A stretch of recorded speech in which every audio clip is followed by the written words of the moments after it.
S ಈಗ ಸಿಕ್ಕಾಪಟ್ಟೆ ಚರ್ಚೆ ಆಗ್ತಾ ಇರೋದು ಮತ್ತು ದೊಡ್ಡ ಮಟ್ಟದ ಹೋರಾಟಕ್ಕೆ ಕಾರಣ ಆಗಿರೋದು ಹೇಮಾವತಿ ಕೆನಾಲ್ ವಿಚಾರಕ್ಕೆ ಸಂಬಂಧಪಟ್ಟಂತೆ ನಿನ್ನೆ ತುಮಕೂರಿನಲ್ಲಿ ರೈತ ಪರ ಹೋರಾಟಗಾರರು ಎಲ್ಲ ದೊಡ್ಡ ಮಟ್ಟದಲ್ಲಿ ಬಂದು ಹೋರಾಟವನ್ನು ಮಾಡಿದ್ರು. ಹೇಮಾವತಿ ಎಕ್ಸ್ಪ್ರೆಸ್ ಲಿಂಕ್ ಕೆನಾಲ್ ವಿಚಾರ ಇದೀಗ ರಾಜಕೀಯ ಸ್ವರೂಪವನ್ನು ಕೂಡ ಪಡ್ಕೊಂಡಿದೆ. ಹೋರಾಟಗಾರರ ಮೇಲೆ ಎಫ್ಐಆರ್ ಹಾಕಿರೋದ್ರಿಂದ ಬಿಜೆಪಿ ಜೆಡಿಎಸ್ ನಾಯಕರು ಇವತ್ತು ಮೀಟಿಂಗ್ ಮಾಡಿ ಸರ್ಕಾರದ ವಿರುದ್ಧ ಕಿಡಿಕಾರಿದ್ದಾರೆ. ಇತ್ತ ತುಮಕೂರು ಉಸ್ತುವಾರಿ ಸಚಿವ ಡಾಕ್ಟರ್ ಜಿ ಪರಮೇಶ್ವರ್ ಅಧಿಕಾರಿಗಳ ಜೊತೆಗೆ ಸಭೆ ನಡೆಸಿದ್ದಾರೆ.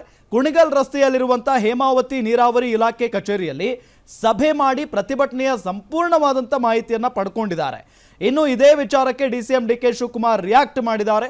ಹೋರಾಟ ಮಾಡ್ತಿರೋದು ರಾಜಕೀಯ ಪ್ರೇರಿತ. ಈ ಯೋಜನೆ ಬಗ್ಗೆ ಬಿಜೆಪಿಯವರಿಗೆ ಅಸೂಯೆ ಇದೆ.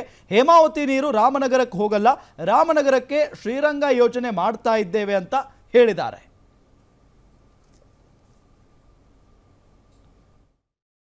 ರೈತ ಸಮುದಾಯದ ಎಲ್ಲ ಪ್ರತಿನಿಧಿಗಳಿಗೆ ನಾವು ಯಾವತ್ತೂ ಕೂಡ ರಾಜ್ಯ ಸರ್ಕಾರ ಮಾನ್ಯ ಸಿದ್ದರಾಮಯ್ಯನವರ ಶಿವಕುಮಾರ್ ಅವರ ನೇತೃತ್ವದಲ್ಲಿರ್ತಕ್ಕಂಥ ಸರ್ಕಾರ ನಾವು ರೈತ ವಿರೋಧಿ ಸರ್ಕಾರ ಅಲ್ಲ.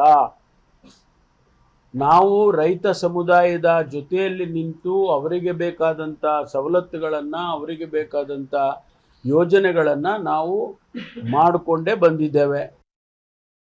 ಮಾಗಡಿ ತಾಲೂಕಿಗೆ 0.6 TMC ಕೆಲವು ಟ್ಯಾಂಕ್ಗೆ ಹಿಂದೆನೆ ಪ್ಲಾನ್ ಮಾಡ್ಬೇಕಾಗಿದೆ. ಅವರೆಲ್ಲ ಒಪ್ಕೊಂಡಿರೋದು ಇವತ್ತಲ್ಲ, ಯಾವುದೋ ಕಾಲದಲ್ಲಿ ಅದನ್ನೆಲ್ಲ ಒಪ್ಕೊಂಡಿರುವಂತ ಒಂದು ವಿಚಾರ. ಅವರು ಪಾಪ ಇದೆಲ್ಲ ಕಾವೇರಿ ಬೇಸಿನಲ್ಲೇ ಬರ್ತದೆ. ಮಾಗಡಿನೂ ಕಾವೇರಿ ಬೇಸಿನ್ ಬರ್ತದೆ, ತುಮಕೂರು ಕೆಲವು ಭಾಗ ಕಾವೇರಿ ಬೇಸಿನ್ ಬರ್ತದೆ. ನಾವು ಇಂಟ್ರೆಸ್ಟೆಡ್ ಏನು ಜಗಳ ಆಡ್ತಾ ಇದೀವ? ಏನಿಲ್ವಲ್ಲ. ನಾನು ಅದನ್ನ ಬಿಚ್ಚಿ ಕೆಲವು ವಿಚಾರಗಳನ್ನ ಈಗ ಸದ್ಯಕ್ಕೆ ನಾನು ಮಾತಾಡಕ್ ಹೋಗಲ್ಲ. ಸೊ ಕೆಲವು ಕುಡಿಯೋ ನೀರಿದೆ, ಕೆಲವು ಆ ಕುಣಗಲ್ ಅವ್ರಿಗೆ ವ್ಯವಸಾಯ ನೀರಿದೆ. ಅವರು ಟೆಕ್ನಿಕಲ್ ಬಂದು ಮೀಟಿಂಗ್ ಮಾಡಿದ್ದೆ, ಇದೇ ವಿಧಾನಸೌಧದಲ್ಲಿ ಮೀಟಿಂಗ್ ಮಾಡಿದ್ದೀನಿ. ಒಂದು ಟೆಕ್ನಿಕಲ್ ಟೀಮ್ ಮಾಡಬೇಕು ಅಂತ ಹೇಳಿದ್ರು. ಇದೇ ಕೃಷ್ಣಪ್ಪನವರು, ಸುರೇಶ್ ಗೌಡರು ಟೆಕ್ನಿಕಲ್ ಟೀಮ್ ಮಾಡಬೇಕು ಅಂತ ಹೇಳಿದ್ರು. ಟೆಕ್ನಿಕಲ್ ಟೀಮು ಆಯಿತು, ಟೆಕ್ನಿಕಲ್ ರಿಪೋರ್ಟು ಬಂದಾಯಿತು.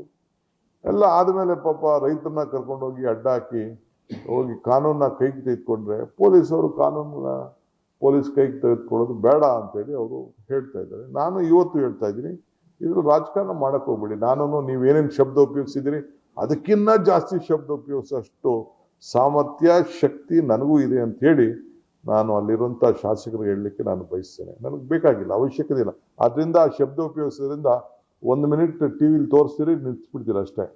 ಅದು ರಿಯಾಕ್ಷನ್ ಏನೇನಾಗ್ತಿದೆ ಅಂತ ಟೈಮ್ ಬಂದಾಗ ಅದಕ್ಕೆ ಉತ್ತರ ಕೊಡೋಣ. ಅದಕ್ಕೆಲ್ಲ ಟೈಮ್ ಬಂದಾಗ ನಾನು ಅದಕ್ಕೆ ಉತ್ತರ ಕೊಡ್ತೀನಿ. ಈಗಲ್ಲ, ಅವಶ್ಯಕತೆ ಇಲ್ಲ. ಈಗ ಜನರ ಹಿತಕ್ಕೆ ನಾವಿರೋದು. ನಾವೇನು ಮಾಡ್ತಾ ಇದೀವಿ ಇದಕ್ಕೆ? ಅವ್ರೇನು ಬೇರೆಯವರ? ಕುಣಗಲ್ನವ್ರು, ಅವರು ತುಮಕೂರವ್ರೆ. ಮಾಗಡಿಯವರು ಬೇರೆಯವರ? ಯಾಕೆ ಕುಣಗಲ್ನ ಇದೆ ಬೆಂಗಳೂರು ರೂರಲ್ಗೆ ಸೇರಿಸೋದು? ನಾವು ಯಾಕೆ ಅಲ್ಲಿಂದ ಪಾಪ ಇದರಿಂದ ನೀರು ತಂದು ತುಮಕೂರು ಜಿಲ್ಲೆಯವ್ರು ಕೊಡ್ತಾ ಇದ್ದೀವಿ? ಎತ್ತಿನೊಳೆ ಪ್ರಾಜೆಕ್ಟ್ ತಂದು ಎಲ್ಲ ಕೆರೆಗಳನ್ನ ತುಂಬಿಸುವಂಥದ್ದು, ಚಿಕ್ಕನಾಯಕನಹಳ್ಳಿಗೆ, ಕೊರಟಗೆರೆಗೆ, ಮಧುಗಿರಿಗೆ, ಇಲ್ಲಿಗೆಲ್ಲ ಕೂಡ ತುಂಬಿಸುವಂಥ ಕೆಲಸ ಯಾಕೆ ಮಾಡ್ತಾ ಇದ್ದೀವಿ? ಆ ಪ್ರಾಜೆಕ್ಟ್ನ ಪ್ರಾರಂಭ ಮಾಡಿದ್ದು ಬರೀ ಇದಕ್ಕೆ ಒಬ್ಬ ರಾಜ್ಯದ ನಾಯಕರಾಗಿ ನಾವು ಎಲ್ಲ ರೈತರನ್ನ ಸಮಭಾವದಿಂದ ನೋಡಬೇಕು. ಅದು ಬಿಟ್ಬಿಟ್ಟು ದಾದಾಗಿರಿ ಮಾಡೋದು, ಇವಾಗ ಅಲ್ಲಿ ಚುನಾಯಿತ ಪ್ರತಿನಿಧಿಗಳ ಮೇಲೆ ಕೇಸ್ ಹಾಕೋದು, ಮಠಾಧೀಶರುಗಳ ಮೇಲೆ ಕೇಸ್ ಹಾಕೋದು, ಸುಮಾರು 100ಕ್ಕೂ ಹೆಚ್ಚು ಜನರ ಮೇಲೆ ಕೇಸ್ ಹಾಕ್ತಾ ಇದ್ದೀರಾ. ಅದರಲ್ಲೂ ಶಾಸಕರುಗಳ ಮೇಲೆ ಕೇಸ್ ಹಾಕ್ತಾ ಇದ್ದೀರಾ.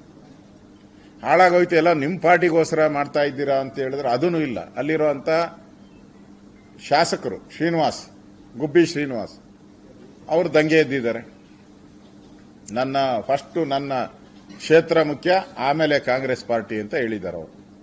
ಮತ್ತೆ ಈ ಹೆದರಿಕೆ ಬೆದರಿಕೆಗೆ ನಾನು ಯಾರ ಅನ್ನದಲ್ಲೂ ನಾನಿಲ್ಲ, ಯಾರ ಮನೆ ಅನ್ನನೂ ನಾನು ತಿಂತಾ ಇಲ್ಲ, ನನ್ನ ಮನೆ ಅನ್ನ ತಿಂತಾ ಇರೋದು ನಾನು ಇದಕ್ಕೆಲ್ಲ ಬೆದರಲ್ಲ, ನಾನು ಈ ಹೋರಾಟಕ್ಕೆ ಬೆಂಬಲ ಮಾಡ್ತೀನಿ ಅಂತ ಅಲ್ಲಿನ ಕಾಂಗ್ರೆಸ್ ಶಾಸಕ ಹೇಳ್ತಾರೆ. ಇದು ಅವೈಜ್ಞಾನಿಕವಾಗಿರುವಂತಹ ಎಕ್ಸ್ಪ್ರೆಸ್ ಕ್ಯಾನಲ್. ಇದರಿಂದ 10 ತಾಲೂಕುಗಳಲ್ಲಿ 8-9 ತಾಲೂಕುಗಳಿಗೆ ಹೇಮಾವತಿ ನೀರು ದಕ್ಕಲ್ಲ. ಇದು ಅವೈಜ್ಞಾನಿಕವಾಗಿದೆ. ಇದು ಇಂಟೆನ್ಷನ್ ಆಗಿ ತಗೊಂಡು ಹೋಗುವಂಥದ್ದು ಮರಣ ಶಾಸನ ಅಂತೇಳಿ ನಾವು ಪದೇ ಪದೇ ಒತ್ತಿ ಹೇಳ್ತಿದ್ದೇವೆ. ನಾವು ಎಲ್ಲರೂ ಇವತ್ತು ಆಗ್ರಹ ಮಾಡಿದ್ದೇವೆ. ಪರಮೇಶ್ವರ್ ಅವರು ಮುಖ್ಯಮಂತ್ರಿಗಳ ಹತ್ರ ಕರ್ಕೊಂಡೋಗಿ ಈ ಯೋಜನೆ ಬಗ್ಗೆ ಒಂದು ಸರ್ವಪಕ್ಷದ ಸಭೆಯನ್ನು ಲೀಡ್ ಮಾಡಬೇಕು. ಅಲ್ಲಿ ಡಿಸ್ಕಷನ್ ಆಗಿ ಇದನ್ನ ಕ್ಲೋಸ್ ಮಾಡಬೇಕು. ಇಲ್ಲ ಅಂತ ಹೇಳಿದ್ರೆ ಒಂದು ಕಾನೂನಾತ್ಮಕವಾಗಿ ಏನೇನು ಹೋರಾಟ ಮಾಡಬೇಕು ಅದನ್ನು ಕೂಡ ಡಿಸ್ಕಷನ್ ಮಾಡಿದ್ದೇವೆ.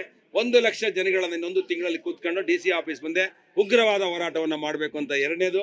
ಮೂರನೇದು ಅಸೆಂಬ್ಲಿ ಪ್ರಾರಂಭ ಆದಾಗ ಅಸೆಂಬ್ಲಿ ಹತ್ರ ಇಡೀ 2 ಲಕ್ಷ ಜನ ಪ್ರತಿ ಕ್ಷೇತ್ರದಲ್ಲೂ 20,000 ಜನಗಳನ್ನ ತಗೊಂಡೋಗೋ ಅಸೆಂಬ್ಲಿ ಪ್ರಾರಂಭ ಆದಾಗ ಅಸೆಂಬ್ಲಿಯನ್ನ ಅಟ್ಯಾಕ್ ಮಾಡುವಂಥದ್ದು.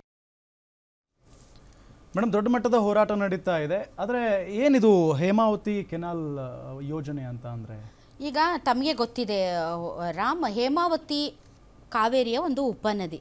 ನಾವು ಪ್ರತಿ ಬಾರಿಯೂ ಮಳೆಗಾಲದಲ್ಲಿ ಹೇಮಾವತಿ ಬಗ್ಗೆ ಮತ್ತು ಈ ಗೊರೂರು ಡ್ಯಾಮ್ ಬಗ್ಗೆ, ನೀರಿನ ಲೆವೆಲ್ ಬಗ್ಗೆ, ಎಷ್ಟು ಇನ್ಫ್ಲೋ ಔಟ್ಫ್ಲೋ ಇಷ್ಟಕ್ಕಷ್ಟೇ ನಾವು ಯಾವಾಗಲೂ ಮಾತಾಡ್ತಾ ಇದ್ವಿ. ಯಾಕೆ ಅಂತಂದರೆ ಎಸ್ಪೆಷಲಿ ಈ ದಕ್ಷಿಣ ಭಾರತ, ಅದರಲ್ಲೂ ತುಮಕೂರು, ಮಂಡ್ಯ ಮತ್ತು ಕಾವೇರಿ ಕೊಳ್ಳ ಯಾವುದಿದೆ ಅಲ್ಲಿಯ ಜನ ಹೇಮಾವತಿ ತುಂಬ ಚಿರಪರಿಚಿತರು.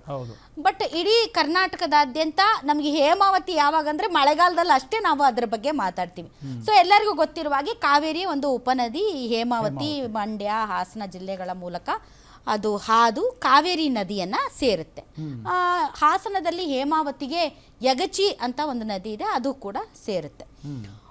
ಒಟ್ಟು ಸುಮಾರು 245 ಕಿಲೋಮೀಟರ್ ಉದ್ದಕ್ಕೆ ಹರಿಯುವಂಥ ಹೇಮಾವತಿಗೆ ಗೋರೂರು ಬಳಿ ಒಂದು ಡ್ಯಾಮನ್ನು ಕಟ್ಟಿದ್ದಾರೆ. ಸುಮಾರು 37 TMC ನೀರು ಹಿಡಿದಿಡುವಂತಹ ಸಾಮರ್ಥ್ಯ ಈ ಒಂದು ಡ್ಯಾಮ್ಗಿದೆ. ಮತ್ತು ಇದನ್ನು ಕುಡಿಯೋ ನೀರು ಮತ್ತು ನೀರಾವರಿ ಉದ್ದೇಶದಿಂದಲೂ ಕೂಡ ಈ ನೀರನ್ನು ಬಳಸ್ಕೊಳ್ತಾರೆ.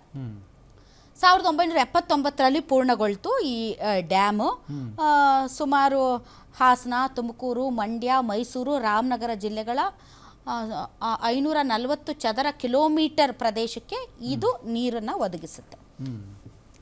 ಈ ಹೇಮಾವತಿ ವಾಟರ್ ಡಿಸ್ಟ್ರಿಬ್ಯೂಷನ್ ಹೇಗಾಗಿದೆ ಅಂದರೆ ಭಾಳಷ್ಟು ಹಂತಗಳಲ್ಲಿ ನಡೆಯುತ್ತೆ. ಎಡದಂಡೆ, ಬಲದಂಡೆಯಲ್ಲಿ ಅದರಲ್ಲೂ ಕೂಡ ಒಂದು ಹೈ ಲೆವೆಲ್ ಕೆನಾಲು ಮತ್ತು ತುಮಕೂರು, ನಾಗಮಂಗಲ ಶಾಖಾ ನಾಲಾಗಳು, ಕೆಲವೊಂದು ಇವು ಯಾವುದು ಲಿಫ್ಟ್ ಇರಿಗೇಷನ್ ಪ್ರಾಜೆಕ್ಟ್ಸ್ ಅರಕಲಗೂಡು ಮತ್ತು ನವಿಲೆ ಈ ಭಾಗದಲ್ಲಿ ಇದ್ದಾವೆ.